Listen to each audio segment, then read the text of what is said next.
Baada ya kuzifahamu kazi chafu za genge la CJNG na ukatili mkubwa waliofanya kwenye ulimwengu, sasa twende kwenye tukio lenyewe la tarehe 22 Februari mwaka 2026, siku ambayo Mexico na ulimwengu wote ulipata habari ya kushtusha zaidi.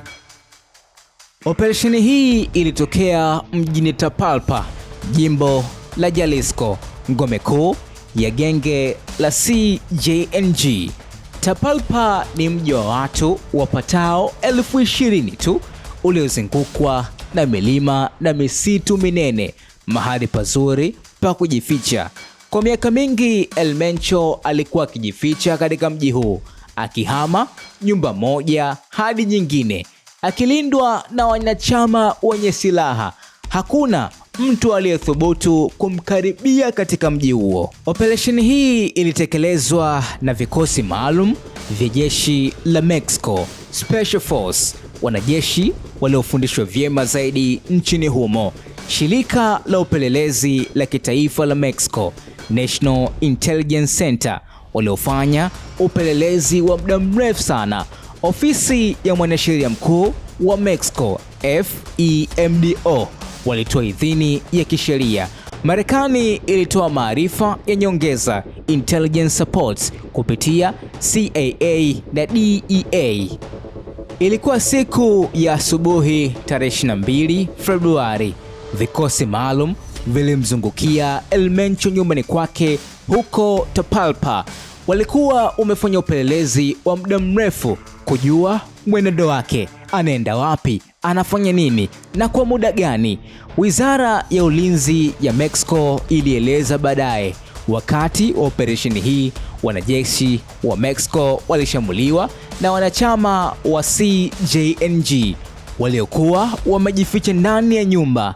Katika kujilinda, walirudisha mashambulizi. Mapigano makali yalidumu kwa zaidi ya saa moja. Baada ya mapigano makali, wanachama 4 wa CJNG waliuawa pale pale. Wanachama 3 walijeruhiwa vibaya. Wanachama 2 walikamatwa wakiwa hai. El Mencho alijeruhiwa vibaya kwa risasi. Jeshi la Mexico lilimuingiza El Mencho kwenye helikopta ya kijeshi na kuanza kumsafirisha kwenda Mexico City.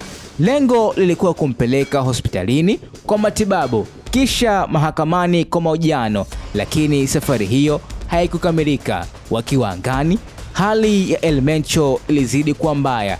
Alikuwa amepoteza damu nyingi na majeraha yalikuwa makali mno. Kabla ya kufika Mexico City, El Mencho akafariki dunia. Maiti yake ilifika Mexico City ikilindwa na walinda taifa, National Guard, na kupelekwa kwenye uchunguzi wa maiti. Mara baada ya habari kusambaa, watu walianza kuuliza, je, Marekani ilishiriki moja kwa moja katika operesheni hii?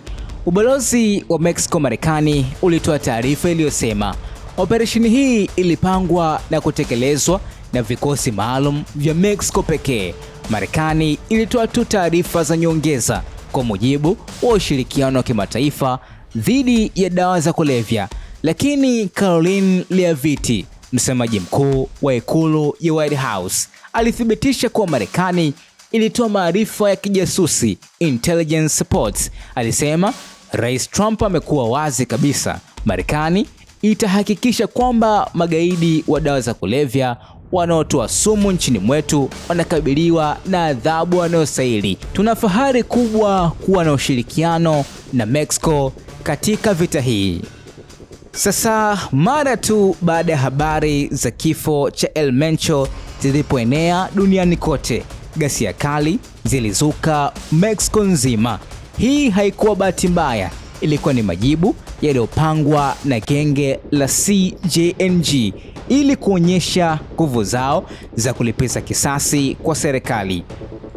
Ghasia kubwa ziliripotiwa katika majimbo 18 kati ya 32 ya Mexico. Hii ni nusu ya nchi nzima, na maeneo yaliyoathirika zaidi ni pamoja na Jalisco, makao makuu ya genge la CJNG, hasa mji wa Guadalajara, Michoacán, jimbo la asili la El Mencho; Guanajuato, jimbo lenye shughuli nyingi za kiuchumi; Nayarit, jimbo la pwani lenye watalii wengi zaidi; Colima, jimbo dogo lenye bandari muhimu; na Zacatecas, jimbo la kati lenye migodi mingi. Huko ndiko ambako vurugu zilisambaa mno. Picha za kutisha zilienea mtandaoni zikionyesha magari makubwa yakiteketea kwa moto. Wanachama wa CJNG walikuwa wakichoma gari hizo. Mabasi makubwa yaliyokuwa yakibeba abiria yalizuiliwa na genge. Abiria walishuka, kisha mabasi yakachoma moto. Picha za mabasi yakiteketea zilienea kwenye mitandao ya kijamii na kuleta hofu kubwa kwa wakazi wa nchi hiyo. Magari ya kampuni kubwa na maduka makubwa yalichoma moto katika mji wa Guadalajara, mji mkuu wa Jalisco. Zaidi ya magari 30 yalichoma moto katika maeneo mbalimbali. Hata wananchi wa kawaida hawakuachwa. Magari yao yaliteketezwa wakiwa ndani au nje. Eneo lililoathirika zaidi kwa watalii lilikuwa ni Puerto Vallarta, moja ya maeneo maarufu ya kitalii nchini Mexico. Katika eneo hilo, moshi mweusi ulionekana juu ya anga, huku magari yakichoma moto karibu na bandari. Watalii waliofika mahali hapo walishtuka na kukimbia huku na kule. Hoteli ziliomba wageni wasitoke nje. Uwanja wa ndege wa Puerto Vallarta ulishuhudia hofu, huku abiria wakikimbia ovyo. Mwanamke mmoja wa Canada aliyekuwa likizoni aliandika kwenye X, zamani Twitter: "Hivi ndivyo tulivyoamka leo huko Puerto Vallarta. Wanachama au genge la CJNG wameweka vizuizi barabarani, wakichoma magari na kufyatua risasi. Tunajihifadhi ndani ya nyumba. Nchi nzima imegawanyika. Tunaomba usalama sana." Genge la CJNG walitumia mashine za kukata risasi kuzuia barabara kuu. Walikuwa wakifyatua risasi magari yote yaliyojaribu kupita. Hii ilisababishwa kukwama kwa usafiri katika maeneo mengi ya nchi hiyo. Barabara kuu zilizounganisha miji kama Guadalajara, Morelia na Loen zilifungwa kwa masaa mengi. Malori ya mizigo yalilazimika kusimama pembeni hadi hali tulie. Katika jimbo la Jalisco, maduka makubwa kama Costco yalichoma moto. Benki na biashara nyingine zilivamiwa na kuharibiwa. Katika mji wa Zapopan karibu na Guadalajara, benki kuu 3 ziliteketezwa kwa moto pamoja na maduka kadhaa ya rejareja. Picha na moshi mweusi zilionekana kutoka kila pembe ya mji. Uwanja wa ndege wa Guadalajara ulilazimika kusitisha safari nyingi za ndege. Abiria waliokuwa wakisubiri ndege walishikwa na hofu waliposikia milio ya risasi karibu na uwanja. Uwanja wa ndege wa Puerto Vallarta ulifanywa hivyo hivyo. Ndege zilizokuwa zikijiandaa kuruka zilihairishwa na abiria waliokuwa wamefikwa walipelekwa kwenye maeneo salama ndani ya uwanja. Lakini pia mashirika ya elimu katika majimbo yaliyoathirika yalitangaza kufunga shule tarehe 23 Februari. Wazazi walitakiwa kuwaweka watoto wao nyumbani hadi taarifa nyingine itakapotoka.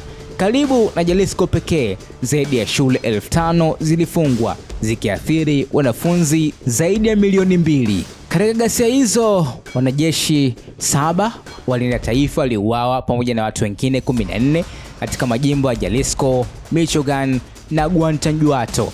Wengine wengi walijeruhiwa. Katika tukio moja la kutisha, magari ya kivita ya walinda taifa yalishambuliwa na wanachama waliojificha kwenye majengo karibu na barabara kuu. 5 walikufa pale pale. Lakini pia mkazi mmoja wa Zitácuaro, Michoacan, aliambia shirika la habari la BBC kwa hofu iliyobaki kwa jamii kubwa sasa. Hapa ndipo unapogundua nguvu kubwa walizonazo mashirika haya na makundi haya, kwa sababu wanaweza kuziba mji kwa dakika chache tu. Wanadhibiti viongozi, usafiri, na wakati wote wanaweza kuzuia njia zote za kuingia na kutoka. Mji unakuwa machafuko kabisa, huku sio salama kabisa. Rais wa Mexico Claudia Sheinbaum alitoa taarifa tarehe 22 Februari jioni akiwataka wananchi watulie na kuwa na umoja. Alionekana kwenye televisheni ya taifa akiwa na sura nzito, lakini alionekana kwa imara. Kuna utaratibu kamili kati ya serikali na majimbo yote. Lazima tubaki na taarifa na tutulie. Katika sehemu kubwa ya nchi, shughuli zinaendelea kwa kawaida kabisa. Tunaweka vikosi vyote vya usalama katika hali ya tahadhari. Aliongeza kwa kusema, shukrani zangu ziende kwa jeshi la Mexico, walinda taifa na barabara za usalama. Tunafanya kazi kila siku kwa ajili ya amani, usalama, haki na ustawi wa Mexico. Wale wanaotaka kuvuruga amani ya nchi yetu watakabiliana na sheria kubwa na nguvu zote kali.